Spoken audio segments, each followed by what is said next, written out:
Laurie Timble and inviting all of you to come down to the March Against Monsanto, May the 24th at the Parkinson Rec Centre. So here I am, standing alone in the open. I'm here with a message, hoping to repair what's broken. Nature is struggling, humanity's not on track. We've got our heads in the sand and our pride intact. We seek fulfillment through wealth, but do we achieve it? We want prosperity through consumerism, but is it worth it? Have we actually found freedom, or have we lost it? Because all we do is follow a system and never really challenge it. Can you relate to that, or is the world too blind to see? I'd always seek the truth, but care what my peers thought of me. I saw a different perspective and struggled by the hour. See, I knew ignorance was bliss, but knowledge could give me power. So now I call for humanity, not just for one nation. I'm opposing separation and standing up to segregation. Whether religious or atheist, in essence we're the same. Stereotypes are man-made, and it was man who created the game. But are we actually ready to accept this and wake up? Can we put our naivety on the line, or are we always going to collide? Are we ready to make a difference? Do we venture into the unknown, or do we stay in our comfort zones and keep on taking the easy ride? Because at sea, it's ships that are safest at shore. But no, that's not what ships were made for. So ask yourself this, why are you really here? You may find that deep, but my question really is sincere. For my generation, are we misled as a youth? Do we rub off our true purpose due to false misleading truth? Are we prone to propaganda? Are we prone to wrong information? Are we taught to judge each other based on religion, sex, race, culture, class, nation? The list goes on. So it's time to start improving, and it's time to start speaking, because resources are lowering and poverty is increasing. We allow cities to get larger, buildings to get taller, but trees to get shorter and forests to get smaller. We're an ingenious species. We could easily change everything, but we're made to think different due to decades of conditioning. We conform to education to confirm our own security, yet it's a biased institution that makes wisdom hold obscurity. Is it actually correct? And does it actually judge intelligence? Or is it just listening to our elders and improving our obedience?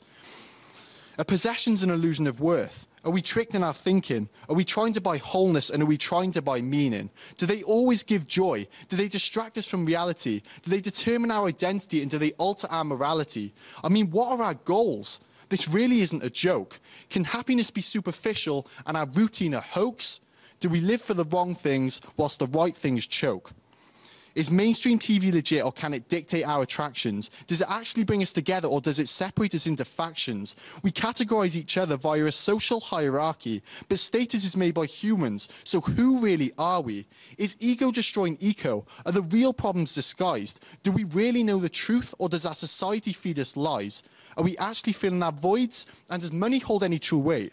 Could we drop our precious comforts to renew our planet's state? It really is time to stop living our lives in shells, because doing nothing for others is the undoing of ourselves.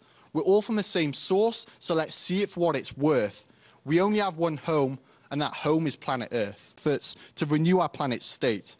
It really is time to stop living our lives in shells, because doing nothing for others is the undoing of ourselves. We're all from the same source, so let's see it for what it's worth. We only have one home, and that home is planet Earth.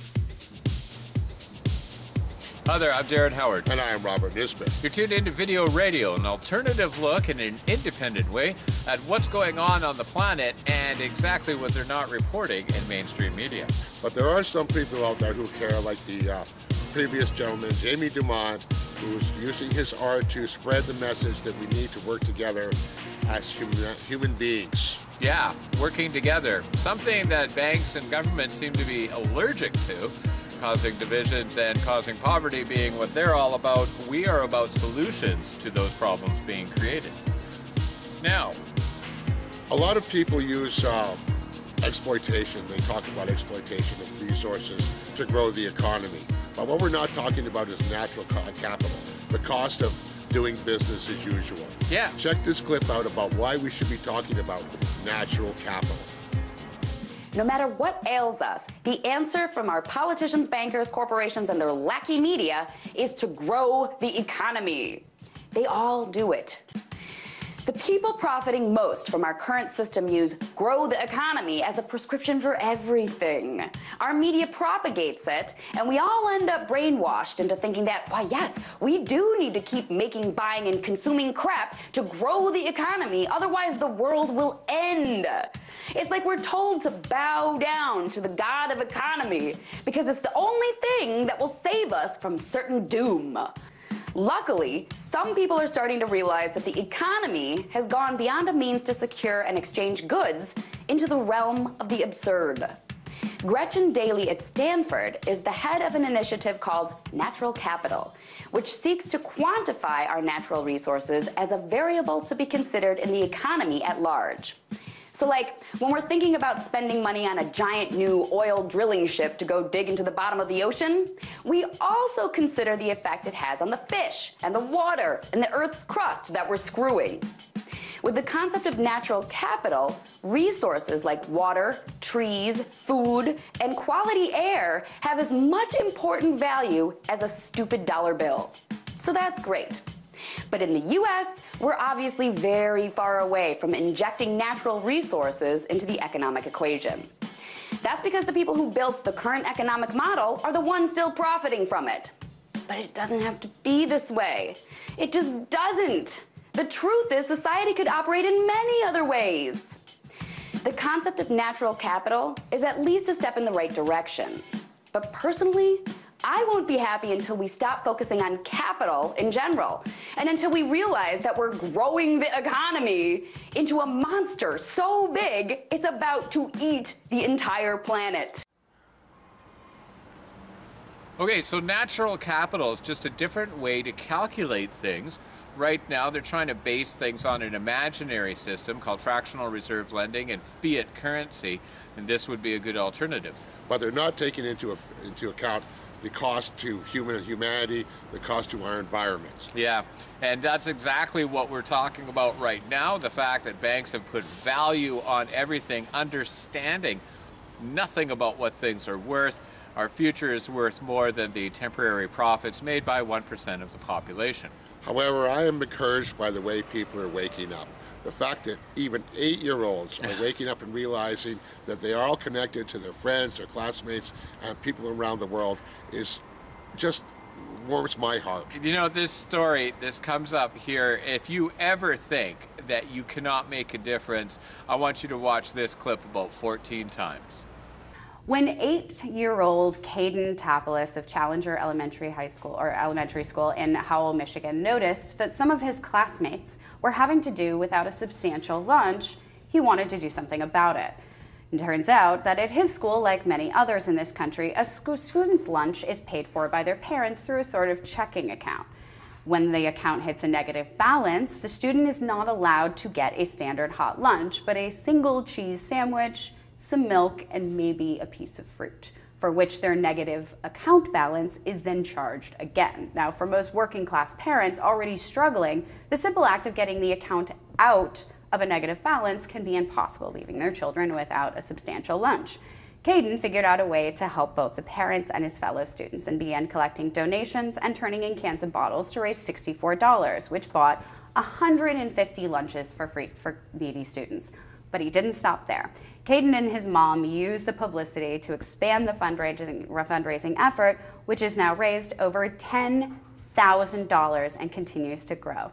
A boy of few words, the humble Caden was asked how he felt about the whole thing, and he said, quote, happy, end quote. Caden, you are the man. He's awesome. Keep doing this, Caden. And I have to say that he's expanded with this and kept going. It wasn't a one-time thing. Amber wow. Peters, who is Caden's mother, had this to say, quote, I can tell you as of this Thursday morning, we've paid for 8,500 reduced lunches, and our plan is to pay for all of Livingston County and move on to the outer counties. Oh, man. I mean, you can't find a better two people than that. No.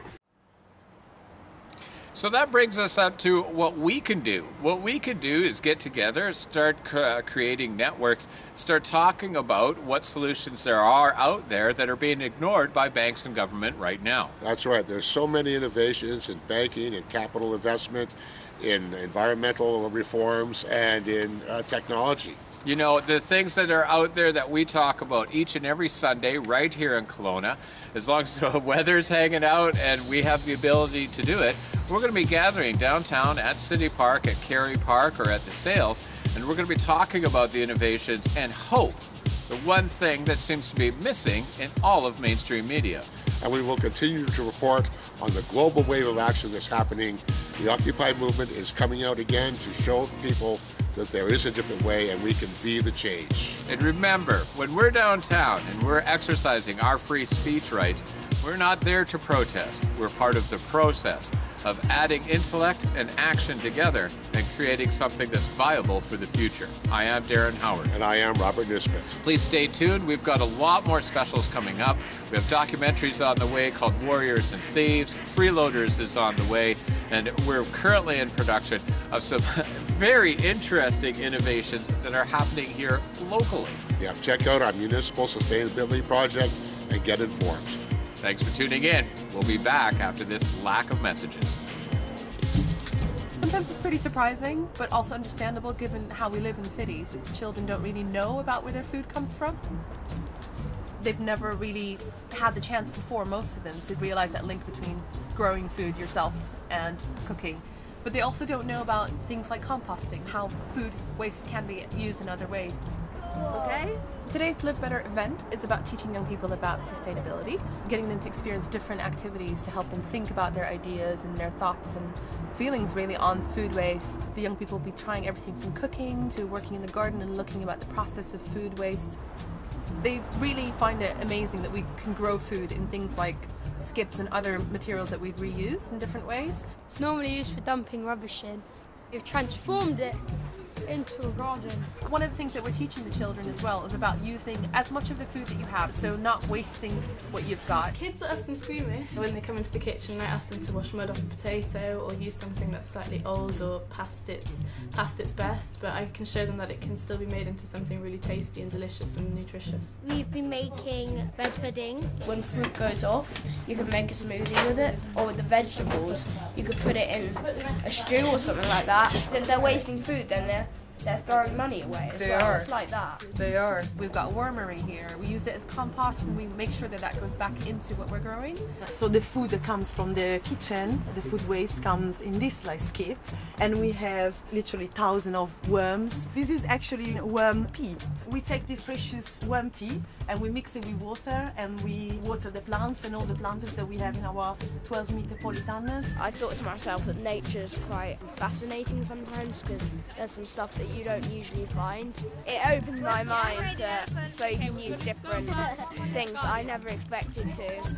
So altogether it kind of brings a new perspective to them and helps them realize that they have a relationship with the land they're on, that they're not disconnected from all of it. Proud, forgotten, Indian, Navajo, Blackfoot, Inuit, and Sioux, survivor, spiritualist, patriot, Sitting Bull, Hiawatha, and Jim Thorpe.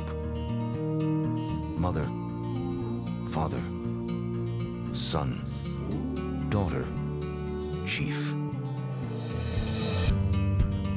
Apache, Pueblo, Choctaw, Chippewa, and Crow. Underserved, struggling, resilient. Squanto, Red Cloud, Tecumseh, and Crazy Horse. Rancher, teacher, doctor, soldier. Seminole, Seneca, Mohawk, and Creek. Mills, Will Rogers, Geronimo. Unyielding, strong, indomitable. Native Americans call themselves many things. The one thing they don't